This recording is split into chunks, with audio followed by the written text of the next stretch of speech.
Olá, como é que estamos? Tudo bem? Desejamos que todos estejam bem. Trazemos um abraço lá dos companheiros do Amor e Caridade lá de Tinguá, do Amor e Caridade de Vila dos Teles, para todos os companheiros aí do Consolação nos Aflitos. E vamos estudar mais um pouco, não é isso? Porque precisamos estudar, precisamos aprender. E hoje vamos conversar um pouco sobre algo que nosso mundo está repleto, né? Que é violências, guerras, dores. E na época de Kardec não era diferente. Tinha Napoleão Bonaparte, tinha outros companheiros. Napoleão fazia parte da França, né?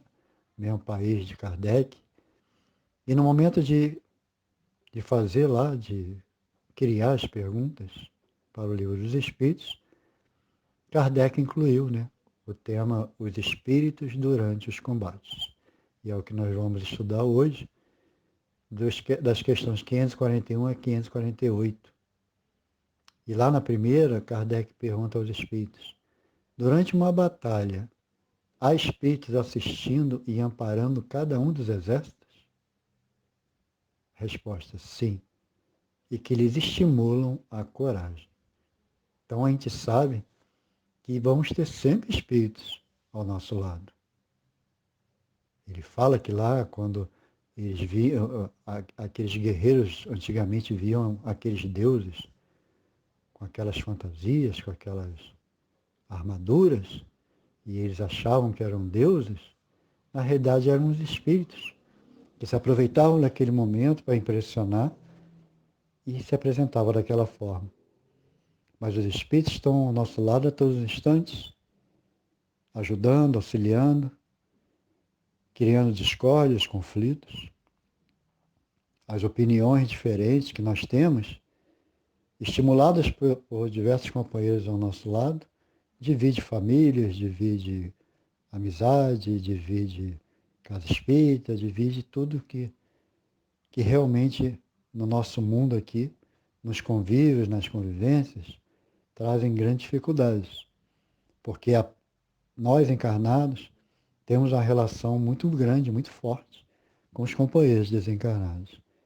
E na guerra, naquele tumulto, naquela agitação, naqueles sentimentos ali presentes, eles também estimulam, tanto para o bem como para o mal. Tanto que na próxima pergunta, Kardec pergunta: estando numa guerra, a justiça sempre de um dos lados, como pode haver espíritos que tomem o partido dos que se batem por uma causa injusta? Se na guerra uns estão se defendendo porque outros querem invadir, tomar riquezas de forma injusta e desonesta, ele pergunta como pode espíritos ficarem do lado dos desonestos? Não deveriam ficar somente do lado dos bons, daqueles que defendem uma causa justa? Só que a resposta dos espíritos é a que a gente já conhece, que já vem estudando aí durante muito tempo. A resposta deles é: bem sabeis haver espíritos que só se comprazem na discórdia e na destruição. Para esses, guerra é guerra. A justiça da causa pouco os preocupa. Porque, na realidade, nós somos muito imperfeitos. E convivemos com espíritos imperfeitos. Então, aquele que está elevadíssimo não está na Terra. Né? Nós que estamos na Terra estamos numa situação ainda no mundo de expiações e provas, onde existe muitos sofrimentos, muitas injustiças, injustiçados não, mas injustos sim, muitas injustiças. E a gente está sempre realmente defendendo algo, de repente, que não é correto, conforme existem pedidos para liberar as drogas. Aí já tem uns que querem usar de bom senso, colocar somente para remédios. Outros já querem liberar para a pessoa ter em casa. Então ali tem diversos espíritos trabalhando a questão, os gostos de cada encarnado, cada um com suas intenções boas ou más intenções. Então, numa guerra é a mesma coisa. Né? Na outra pergunta, ele faz o seguinte: podem alguns espíritos influenciar o general na concepção de seus planos de campanha? A resposta, sem dúvida alguma. Podem influenciá-lo nesse sentido, como em relação a todas as concepções. Então a gente sabe, conforme é passado desde a infância, que nós temos um anjo de um lado e um demônio do outro, não tem isso? Aí o anjo manda a gente fazer coisas boas, o demônio manda a gente fazer coisas ruins. Aí dependendo, né, das nossas tendências, da nossa evolução ou das nossas imperfeições, a gente vai aceitar as sugestões boas ou as sugestões ruins. Isso sempre existiu e vai existir sempre. Só que no nosso momento, que nós não conseguimos nos livrar das imperfeições, nós não conseguimos nos livrar das influências ruins. Então lá o general ele vai receber tanto influências para o bem, para proteger, para ganhar, mas sem muito massacre, como vai receber sugestões para massacrar, para ser cruel. Então vai depender, logicamente, também do general, se ele é evoluído ou não. Na outra pergunta, Kardec pergunta aos espíritos se poderiam maus espíritos suscitar-lhes planos errôneos com o fim de levá-lo à derrota. Ou seja, espíritos que parecem querer ajudar, mas na realidade estão trabalhando para derrubar aquele companheiro. E ele fala, podem, mas não tem o general o livre-arbítrio? Então, ele não teria, um general, quando chega lá para ser general, ele já passou por diversas situações, diversas experiências. Então, é esperado que ele esteja num patamar onde decida por coisas justas. Mas nós sabemos que não é bem assim. Né? No Livro dos Espíritos, na questão 459, que todos nós já estudamos bastante, Kardec pergunta se os espíritos influenciam em nossos pensamentos e atos, e a resposta fala, muito mais do que imaginais, são eles que vos dirigem. Então a questão de ter uma influência boa e uma influência ruim, conforme nós falamos, que simbolicamente seria o anjo de um lado e o demônio do outro, isso vai ter sempre na nossa vida, para tudo. E a gente é que vai decidir o que a gente quer realmente fazer. A gente vai analisar os pensamentos e decidir o que nós vamos fazer. Isso aqui que eu estou pensando não é bom, aquilo ali já é melhor. Isso vai depender da nossa evolução. Então, o general vai ser a mesma coisa. Será que ele vai ser cruel? Será que ele vai aceitar executar todo mundo depois que prender, ao invés de levar para a prisão os inimigos, ele vai executar? Então, essa questão realmente é muito séria e vai depender, logicamente, por isso que toda guerra traz muitas dores e muitos sofrimentos. Execuções, estupros e mil coisas que a gente sabe, porque as influências ali são as piores possíveis. E os que estão envolvidos têm que vigiar muito, mas vai depender da evolução deles. Na outra pergunta, Kardec, pode alguma vez o espírito ser guiado por uma espécie de dupla vista, por uma visão intuitiva que lhe mostre de antemão o resultado de seus planos? Pode haver mediunidade lá para o comandante, para o general? Resposta: isso se dá a miúde com um homem de gênio. Então, a mediunidade que Kardec fala que todos nós temos, lá também vai ter. E aquele que está em condições de receber uma intuição boa, uma inspiração boa, ter uma visão boa, ele pode encontrar caminhos melhores, com menos sofrimento, com menos dores. Ele pode ter a visão da vitória dele, ele pode ter a visão da derrota dele. Então, na realidade, a mediunidade está em todos os cantos. E ela também pode ser usada, ainda mais naquele local onde os sentimentos estão realmente passando por grandes dificuldades, grandes conflitos. E nesses momentos a gente sabe que muitas influências espirituais existem e cada um com seu grau de mediunidade pode sim perceber, pode sim ser envolvido. Depois ele pergunta, no tumulto dos combates, o que se passa com os espíritos dos que sucumbem? Continua após a morte a interessar-se pela batalha? Desencarnou, morreu o corpo, o espírito continua combatendo? A resposta é, alguns continuam a interessar-se, outros se afastam. Isso, na realidade, vai depender do momento de cada um. Normalmente, muitos não sabem que morreram. Existe até um vídeo, não sei se vocês viram, que viralizou, dessa operação que teve no Jacarezinho, e num dos vídeos lá passa um vulto escuro correndo muito rápido entre os soldados, e eles mesmos começaram a compartilhar aquele vídeo, achando que era espírito, que era alguma coisa do mal, porque era bem negro mesmo, bem escuro. Né? E pode ser um espírito, né, bastante imperfeito, não sabe que morreu e continua ali no meio, na batalha, nos tiros. A mesma coisa vai ser numa guerra. Se naquela operação, que foi alguma coisa pontual, que foi só naquele dia, a gente percebe que o ambiente ali estava bastante carregado, imagina numa guerra, em que o companheiro perde o corpo, morre, seu corpo, ele vai continuar na luta, ele vai continuar correndo, ele vai continuar batalhando, porque ele nem sabe o que está acontecendo com ele. Depois Kardec pergunta, após a morte, os espíritos que, como vivos, se guerreavam, continuam a considerar-se inimigos e se conservam encarniçados uns contra os outros? Resposta, nessas ocasiões, o espírito nunca está calmo. Então, no primeiro momento, ele está a mil. Ele não vai parar para pensar nisso.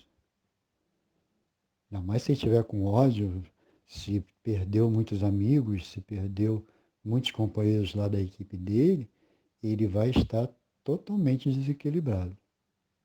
Agora, com o tempo, né, ele vai realmente encontrando uma explicação. Por isso que Jesus colocou que conhecereis a verdade e ela vos libertará. Então, a verdade, os ensinamentos de Jesus, as leis de Deus, vai nos libertar o quê? Da ignorância, da cegueira. E muitas vezes as guerras são criadas por pura ignorância, por orgulho, egoísmo, ganância.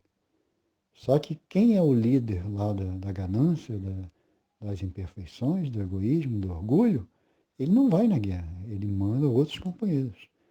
E aqueles que estão ali, muitas vezes, conseguem perceber que estão lutando por algo sem nenhum significado moral.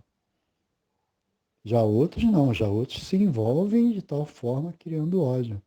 Então, essa questão do sentimento que cada um carrega dentro de si, de conhecer um pouco já dessa verdade de Jesus, das leis de Deus, vai interferir profundamente se esse companheiro vai continuar guerreando mesmo depois de desencarnado, ou se ele vai procurar um pouco de calma, de paz, para seguir, para se melhorar, né? Para entender, para se livrar daquelas coisas ruins que estavam acontecendo.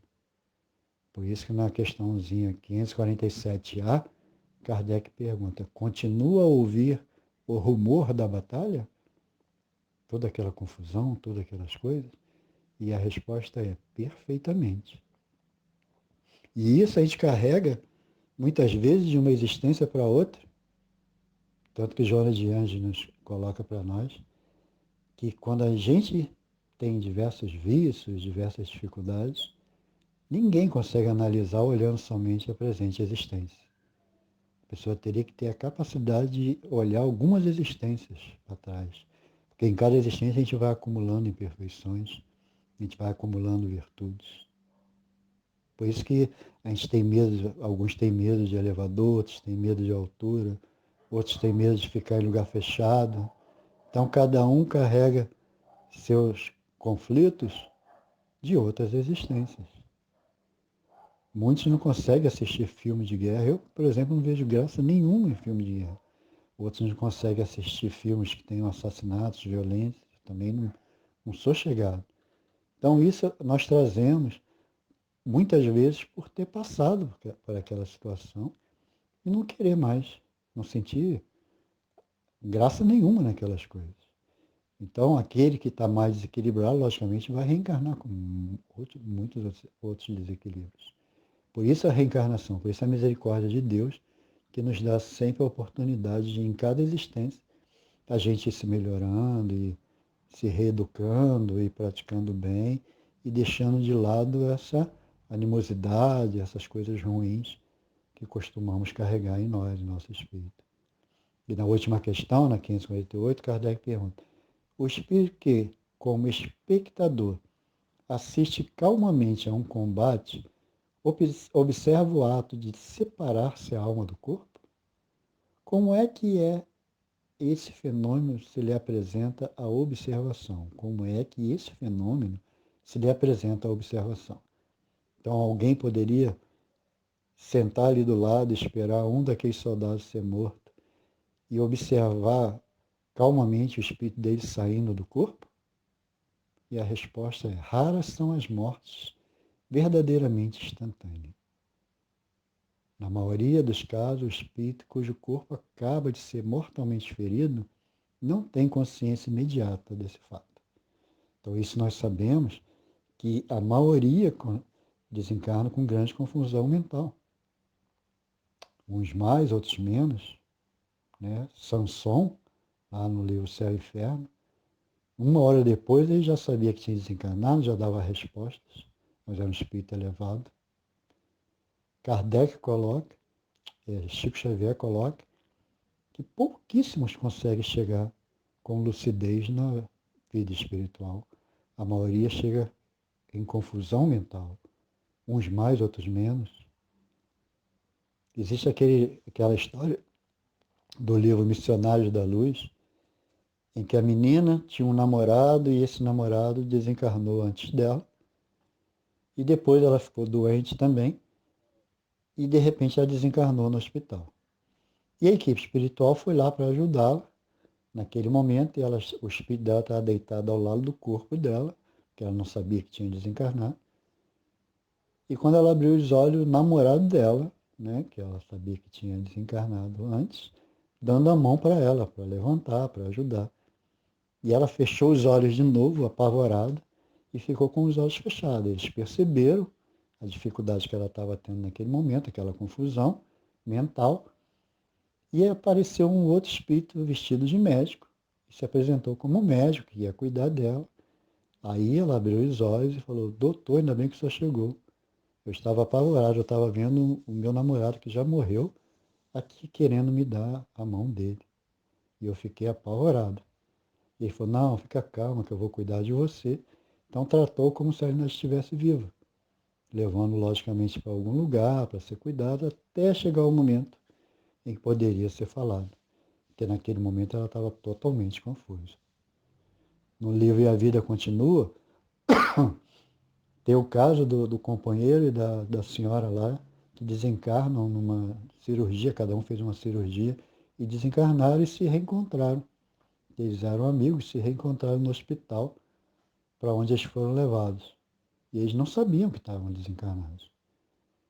Eles só foram desconfiando aos poucos, porque nenhuma visita ia até lá. Eles perguntavam e diziam: não, eles vêm, qualquer dia eles vêm, mas ninguém foi lá. E eles começaram a ouvir o rumor de que ali, naquele hospital, iam os espíritos que tinham acabado de desencarnar. Aí eles começaram a desconfiar, mas isso já com o tempo eles foram entendendo, já foram aceitando, até que um dia eles perguntaram e confirmaram para eles. Então, cada um tem a sua confusão mental. Imagina numa guerra onde acontece todos aqueles sofrimentos. A pessoa que conseguiu observar todas essas coisas vai ficar surpresa, porque ela vai ver 1000 situações ali acontecendo. Vai ter perseguições, vai ter 1000 coisas como espíritos. Por isso que a doutrina espírita nos chama a atenção de que ela não salva ninguém, mas ela ajuda a cada um a se salvar. Se a gente estuda, por isso que eles falam que o estudo da doutrina espírita não acaba, não para. Então, se a gente continuar estudando, e de repente aconteceu alguma coisa com a gente vai desencarnar, logicamente, com a confusão mental que tivermos que ter, mas esses ensinamentos da doutrina, em algum momento, vão chamar a nossa atenção, em algum momento nós vamos perceber que algo está estranho e esses ensinamentos nos vão ajudar a nos reencontrar. Espero que o mais rápido possível, né? Não fiquemos muito tempo nas nossas confusões, nas nossas cegueiras. Que possamos aproveitar, estudar sempre, não parar nunca, ajudar esse mundo a se tornar melhor, se tornar um mundo de amor, participar disso, para a gente merecer um dia, quando dermos continuidade à nossa evolução, voltarmos a esse mundo, já um mundo melhorado e nós também, com o objetivo sempre de seguir em frente, sempre para Deus, sempre para Jesus. Tá bom? Que Deus, que Jesus esteja com todos. Um forte abraço para todos. Boa noite.